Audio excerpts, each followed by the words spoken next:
আমরা রয়েছি দুর্গাপুর কর্পোরেশনের এই বার্থ এবং ডেথ রেজিস্ট্রেশন দপ্তরে। এখানে দুর্গাপুর থানার পুলিশ, আসানসোল দুর্গাপুর পুলিশ কমিশনারেটের আধিকারিকরা তারা এসছেন এই জায়গায়।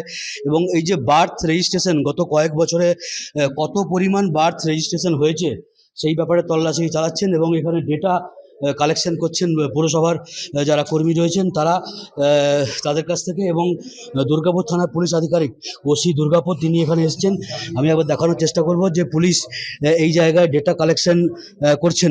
যারা পুরসভার আধিকারিক রয়েছেন, পুরসভার চিকিৎসক, তাদের কাছ থেকে ডেটা কালেকশনের যে প্রক্রিয়া, সেই প্রক্রিয়া চলছে। একবার সেটা দেখাবো। এই যে দপ্তর রয়েছে, doctor Debabrata Sahana, health officer, এই জায়গায় ডেটা কালেকশনের প্রক্রিয়া চলছে। এবং গত কয়েক বছরে, বিশেষ করে এই গত 10 বছর বা 15 বছরে কত বার্থ সার্টিফিকেট দেওয়া হয়েছে, ইস্যু হয়েছে, কত ডেথ সার্টিফিকেট দেওয়া হয়েছে, মূলত বার্থ সার্টিফিকেটের ক্ষেত্রেই সেই ডেটা সংগ্রহের কাজ চলছে।